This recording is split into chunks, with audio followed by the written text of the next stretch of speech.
capitolo 4, leggeremo dal verso 38 al verso 41. Seconda Re, nel Vecchio Testamento, nel libro storico. Seconda Re, capitolo 4, leggeremo dal verso 38 fino al verso 41. Alleluia. Invito ad alzarvi in piedi, vogliamo onorare la parola di Dio. Il Signore sia lodato. Sì, seconda Re, capitolo 4, dal verso 38 fino al verso 41. Eliseo se ne tornò a Gilgal. Nel paese c'era la carestia. Mentre i discepoli dei profeti stavano seduti davanti a lui, egli disse al suo servo: metti la pentola grande sul fuoco e prepara una minestra per i discepoli dei profeti. Uno di questi andò fuori per i campi a cogliere erbe. Trovò una specie di vite selvatica, ne colse i frutti, le collò quintide e se ne riempì la veste. E al suo ritorno li tagliò a pezzi e li mise nella pentola dove era la minestra, ma non si sapeva che cosa fosse. Poi versarono la minestra a quegli uomini perché mangiassero, ma appena l'ebbero assaggiata esclamarono: uomo di Dio, c'è la morte nella pentola, e non ne poterono mangiare. Eliseo disse: ebbene, portatemi della farina. La gettò nella pentola e disse: versatene a questa gente perché mangi. E non c'era più nulla di cattivo nella pentola. Amen. Fin qui la lettura della parola del Signore. Accomodatevi. Alleluia. Si parla di Eliseo, profeta del Signore. Viene definito dalla parola di Dio uomo di Dio. Viviamo in un mondo dove le etichette contano, vero? I titoli, e credo che non ci sia titolo migliore che essere definiti uomini di Dio, donne di Dio, servitori dell'Eterno. Dio ci dia grazia di non essere un'etichetta che ci portiamo, ma Dio ci dia grazia di realizzare veramente, di appartenere completamente a Dio. Uomo di Dio vuol dire questo, uomo che appartiene a Dio, di cui Dio si può usare come uomo. E Dio si è usato splendidamente di Eliseo. Alleluia. Leggiamo che c'erano i discepoli dei profeti. Eliseo aveva dei discepoli, sembra di comprendere che era una sorta di scuola biblica, no? Preparava altri servitori del Signore. Alleluia. E era un tempo che era caratterizzato da questa difficoltà sociale, la carestia. Era un tempo difficile e in questo tempo di carestia, leggiamo, Eliseo se ne tornò a Gilgal, cioè scelse di stare in un paese, Gilgal, dove regnava l'idolatria. E proprio in questa difficoltà, in questo momento difficile, sociale, e anche per i credenti, per i profeti, per i servitori di Dio, lui sceglie di stare a Gilgal. Questo ci mostra come l'uomo di Dio, il servitore del Signore, ma voglio parlare della Chiesa del Signore, deve avere chiara una visione. Stare lì nel momento più difficile e nel posto più difficile, perché in quei posti è necessario che si annunci la parola di Dio. Amen. Amen. Amen. Anche in questo tempo di difficoltà, grazie a Dio non c'è carestia, ma c'è questa pandemia che spaventa, vero? Alleluia, Dio ci ha messi qui per infondere coraggio. Amen. Per dire all'umanità che c'è una speranza, c'è una certezza, c'è una salvezza. Amen. E la Chiesa proclama la salvezza in Cristo Gesù il Signore. Amen. La Chiesa proclama, quando parlo di Chiesa parlo di me, di te, di noi. Non solo della Chiesa qui locale, della Chiesa in generale. Siamo locali qui in questo posto è il nostro servizio, ma la Chiesa ha questo compito: annunciare il regno dei cieli, annunciare la salvezza in ogni tempo, non importa se il tempo è facile, se il tempo è difficile, amen, senza paura, ma con una visione certa. Il profeta sceglie di stare a vita. Alleluia. C'era l'Eucaristia.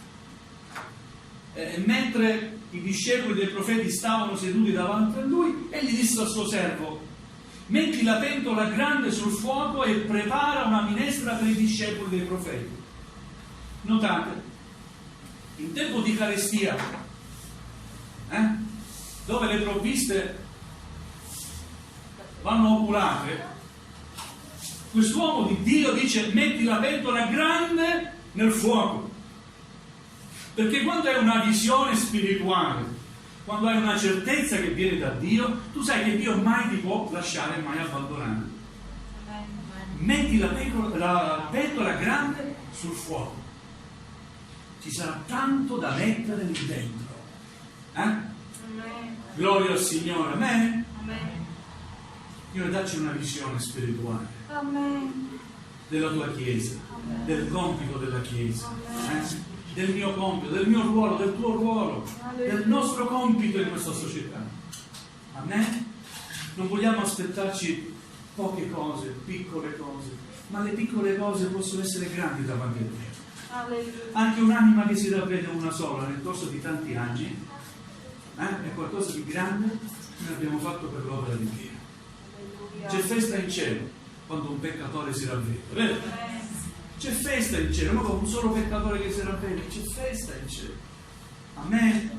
Quindi vai, dice al servo, prendi la pentola grande e mettila sul fuoco e prepara una minestra per i discepoli del profeta. Uno di questi servitori, forse vedendo che non c'era niente da mettere nella pentola, andò fuori per i campi per cogliere erbe. D'altronde una minestra cosa è fatta? Verdure, no? Varie erbe. Andò fuori a cogliere delle erbe di sua iniziativa. Trovò una specie di vite selvatica, colse i frutti. Qua ci dice la parola di Dio che si chiamano le colloquintide, e se ne riempì la veste, quindi ne prese in abbondanza. Mica avevano i pantaloni, avevano una veste, no? Una tunica, no? E quindi la mise a mo' di contenitore, riempì la veste e la portò a cucinare. Gloria al Signore. Ora vogliamo un attimino pensare alle cose che a volte andiamo in cerca, sembrano buone per noi e invece non sono buone. Da un punto di vista spirituale, noi riceviamo tante cose, ma non tutto quello che riceviamo è buono per la nostra anima. Non so se siete d'accordo. Spesso per soddisfare la nostra fame interiore, perché tutti abbiamo bisogno. Anche chi dice che non ho bisogno, in realtà hai bisogno. E vai in cerca di soddisfare il tuo bisogno interiore un po' qua, un po' là. Stai attento a quello che raccogli. Perché quando poi lo si mette in pentola e poi lo mangi, può rivelarsi veleno. Amen? Amen. Alleluia. Non tutto quello che vediamo in televisione è buono. Bisogna avere la capacità di dire no, cambio canale, giro. Non tutti quelli che annunciano il Signore sono da parte del Signore. Viviamo purtroppo anche questi tempi. Bisogna sempre confrontare tutto quello che ascoltiamo con la parola di Dio. Amen. Siete d'accordo? Amen. Amen. Se quello che ascolto contraddice quello che è la parola di Dio, non devo prenderlo, devo dire guarda, grazie, molto gentile, non è per me. Gloria al Signore. Andiamo in cerca e prendiamo le cose che possono essere belle a vedersi. Delle erbe che erano belle a vedersi. Cosa sono? Saranno buone. Accogliamo. Non tutto quello che sembra bello è buono. Stiamo attenti. Viviamo un tempo di confusione totale, sotto tutti i punti di vista. A livello sociale c'è confusione, a livello politico c'è tanta confusione. C'è confusione anche a livello religioso, c'è confusione. Perché Dio non è una religione. C'è confusione nel mondo. Anche al lavoro, dove lavoro c'è confusione. Vogliono fare sempre le rimedi, fanno sempre peggio. C'è confusione. Vuoi vivere una vita ordinata? Rispecchia della parola del Signore. Alleluia. Non guardare fuori. Quest'uomo andò fuori di sua iniziativa, andò fuori e raccolse veleno. Versarono la minestra, cucinò la minestra, la versò e diede a tutti perché mangiassero, ma appena l'ebbero assaggiata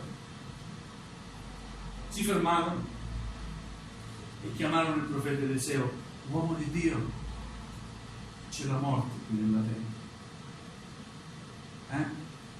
Chi è a contatto con il Signore ha discernimento. Amen. Appena assaggi capisci che non è buono.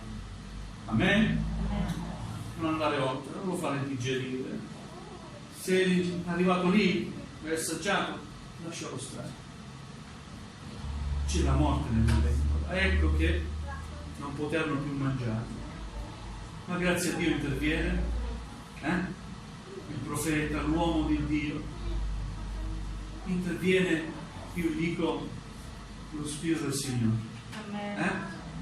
che dà discernimento. Dice il profeta: portatevi qua della farina. Ora, cosa serve la farina? Che si fa con la farina? Il pane. Chi è il pane che nutre l'anima? Chi è quel pane che è sceso dal cielo per noi? È Gesù, Chi è la soluzione a tutto il male che c'è, il veleno che c'è in questo mondo? È Cristo Gesù il Signore. Amen.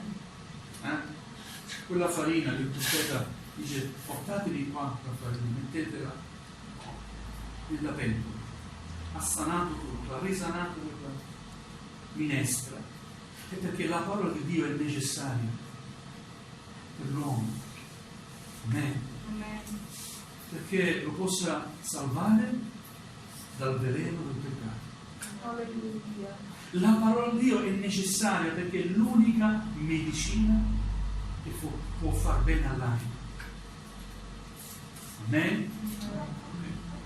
Qualcuno ci prenderà per mano.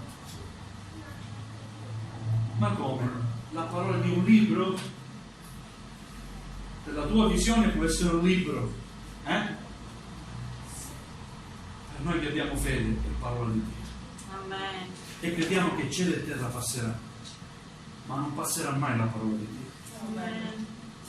Passano i secoli, passano gli anni, ma la parola di Dio è sempre quella ed è attuale ancora oggi.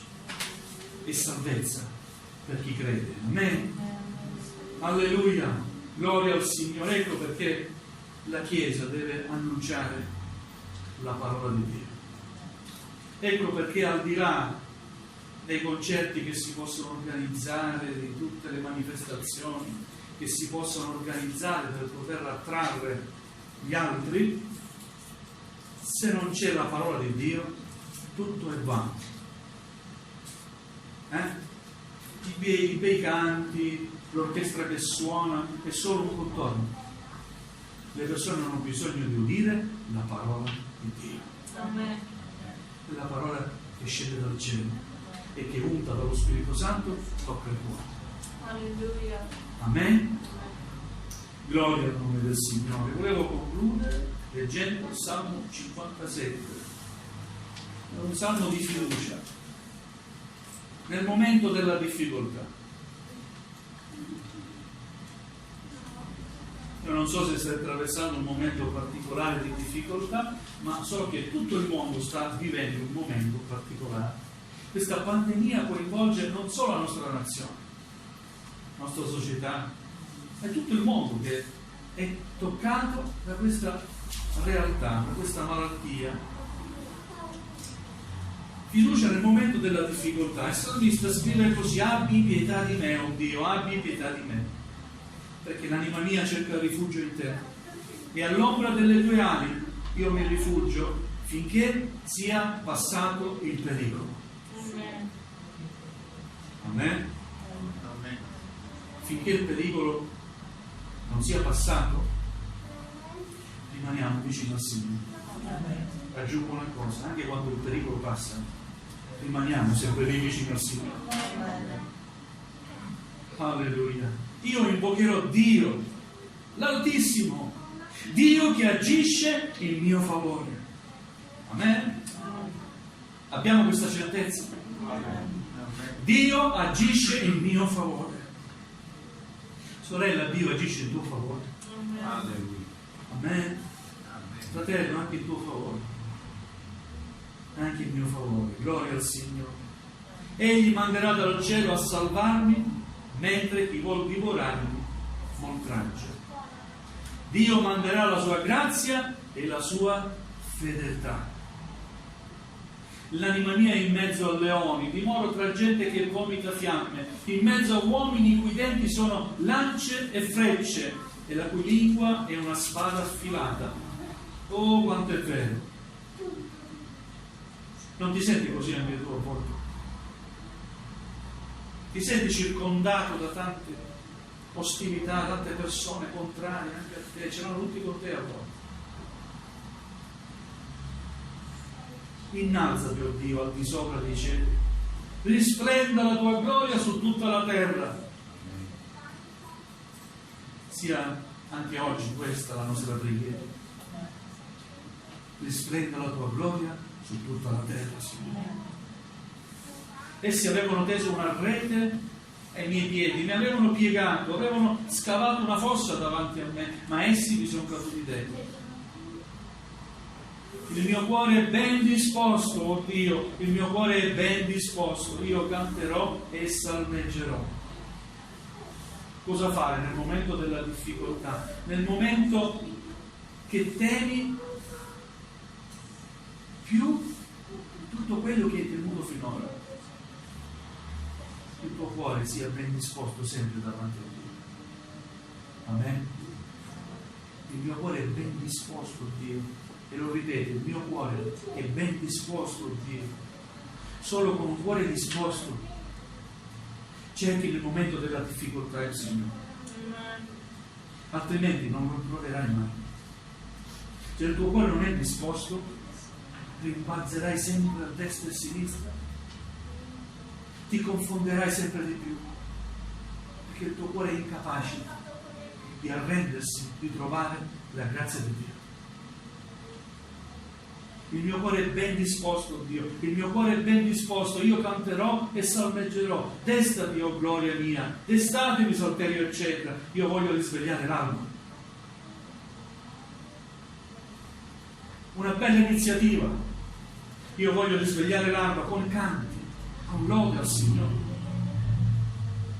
Io ti celebrerò tra i popoli, oh Signore, ti loderò tra le nazioni, perché grande fino al cielo è la tua bontà e la tua fedeltà fino alle nuvole. Innalzati, oh Dio, al di sopra dei cieli, risplenda la tua gloria su tutta la terra. Amen. Nel momento più difficile, alleluia, c'è per Signore. che tutti noi possiamo avere una visione chiara dell'amore di Dio, della grazia di Dio e del servizio che dobbiamo dare a Dio. Amen. Alleluia. Non scegliere di stare nel posto più comodo, non scegliere di stare nel posto dove non c'è pericolo, perché il pericolo ti raggiungerà sempre. Eliseo se ne tornò a Gilgal. C'era carestia e se ne va a Gilgal, un luogo pieno di idolatria. E lì continua il suo lavoro di istruire altri profeti nel servizio a Dio. C'è carestia, ma non smette di servire il Signore, di avere una visione.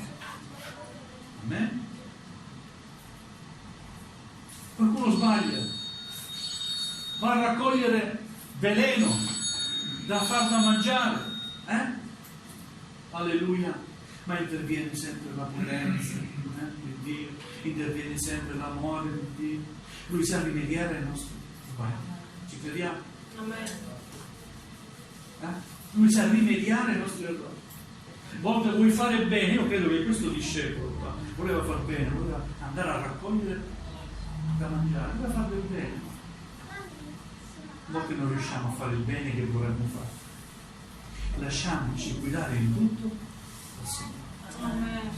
In ogni momento, anche in questo momento, lasciamoci guidare dal Signore. Vogliamo dire, Signore, in questa pandemia sia fatta la tua volontà. Amen.